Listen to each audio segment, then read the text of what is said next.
Hello there. Welcome back to Elements in Focus. Today we're going to talk about annuities. Woo! And more importantly, where do they fit into your retirement plan? As always, Aaron Rheaume, Director of Financial Planning, with us today. And we've got a really big topic to cover. Why? Some of you who have been watching the show for a while may go, guys, you talk about this, at least once every couple months.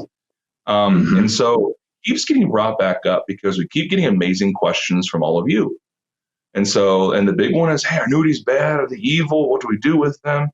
And so we want to try to set as much clarity on the stage as we can. And so annuities, folks, just to put it simply, are complicated tools for risk-adverse investors. And so what that means is they provide some sort of safety, right? You're giving an insurance company obligation to protect your money, but it comes with risks. And so Aaron's going to walk through where these tools fit inside of our plans. And remember, when we talk through annuities, like any investment vehicle, are just a tool, folks, right? You don't walk up to a carpenter, right, and try to convince him why a socket wrench matters. In his world, the only things that matter are hammer and nails, and obviously other tools. I'm just generalizing, as a lot of you can probably see. But we as planners are responsible to having a whole litany of tools for a whole litany of projects. And so often some tools get bad raps, or worse, they're misused by professionals who unfortunately are carpenters trying to work maybe in a auto repair shop. And so Aaron's going to walk through where these tools appropriately fit, right? And more importantly, the complexity that they bring and why they have to be evaluated.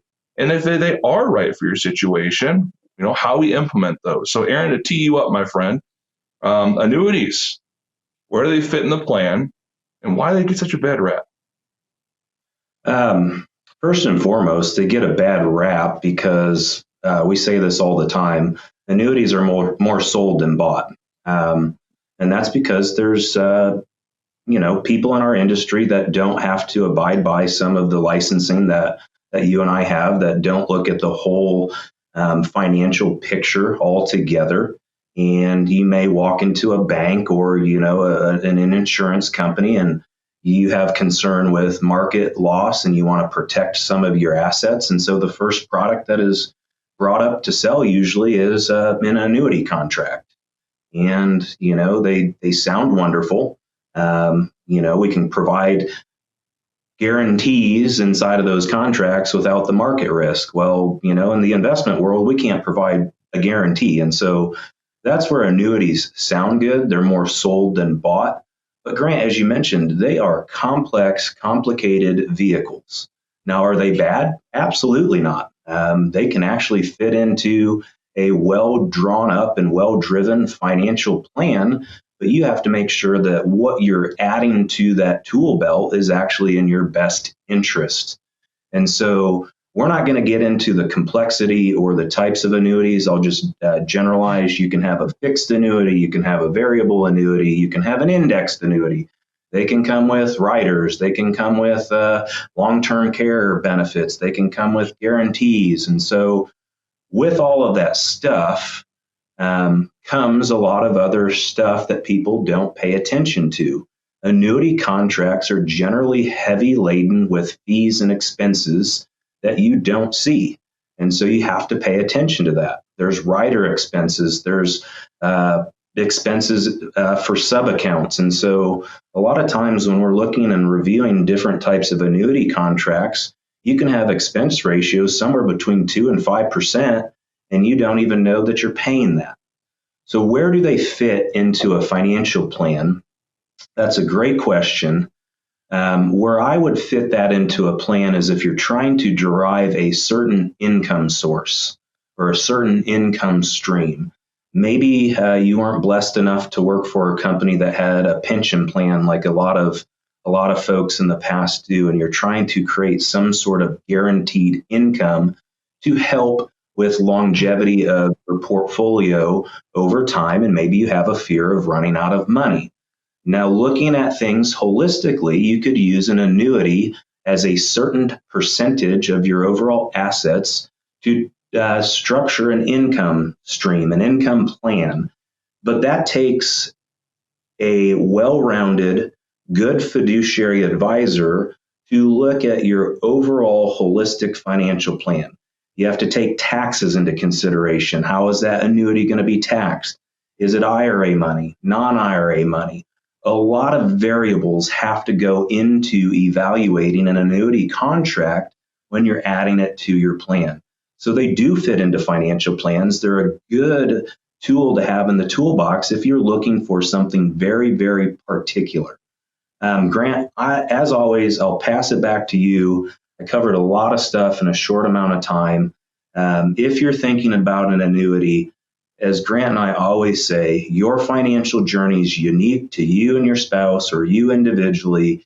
And when you're evaluating this stuff, there is not a one size fits all approach to products that are being sold, and that's what usually happens.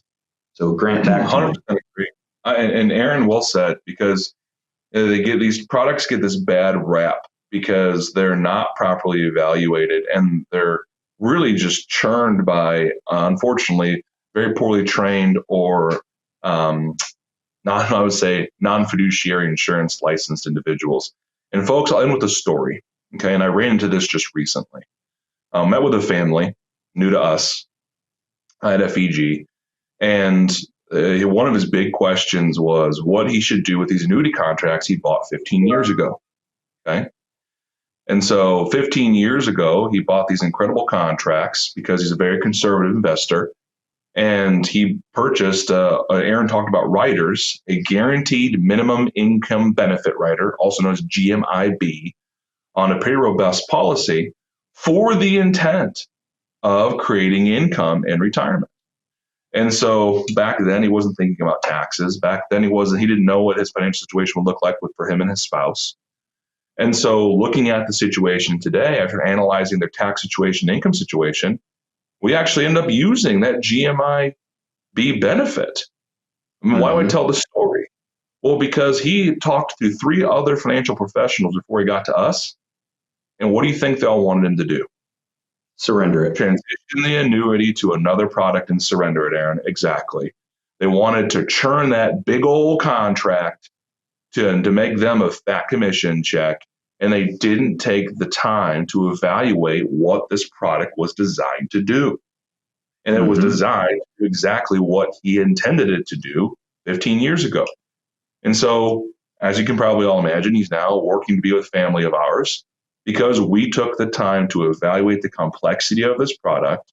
It did actually fit the needs of his situation. And he said, even the original guy that sold me this product wanted to turn it to something new. Why wouldn't he understand the benefit it creates?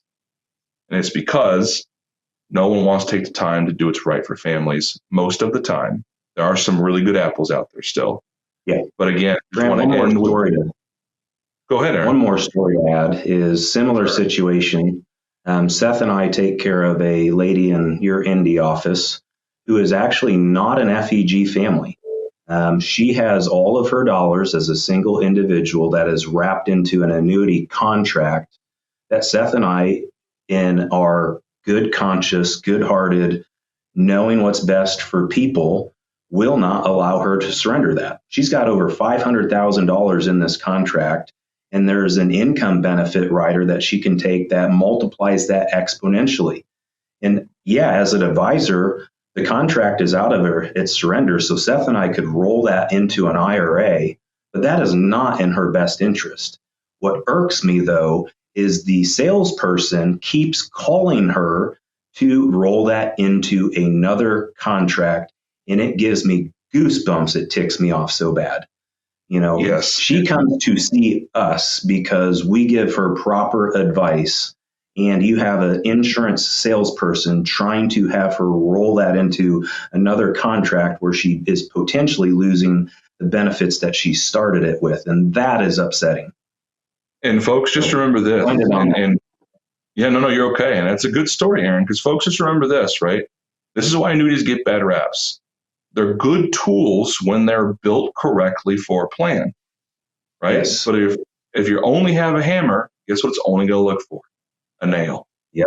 And we could talk all day, and you may be mad about this insurance salesman, but also remember, we don't know what he's being trained to do or she's being trained to do. This could be what they're forcing them to do, right? Yep. So part of where a fiduciary team matters, to Aaron's point, to wrap up for all of us today, is that annuities are just tools. Sometimes they fit, most oftentimes they don't. But you need to evaluate that with a team who understands your situation and can walk you through the complexities of what this product provides. Again, if you're looking to have an analysis on where they fit in your plan, please don't hesitate to reach out to us. We'd love to have a connection with you, have that complimentary meeting. We'd love to introduce you to the rest of the team. For those that have been with us for a while, thank you as always. For those who are new and you're looking to figure out what this Elements of Focus even is, there's a link in the description you can click on, and we'll walk you through exactly what we do and why. But hey, have a great day. We appreciate being with us today. I look forward to seeing the next one. If in our conversation today, something was sparked deep inside you and you feel like you want to evaluate your current financial journey, please click the link here. We'd love to schedule a complimentary meeting to sit down with you and navigate the potholes that may potentially be lurking around the corner in your financial situation. One of our talented team members will help you figure out where you are, figure out where you want to be, and then give you key critical things that you can think about today and tomorrow to make sure your financial journey remains intact.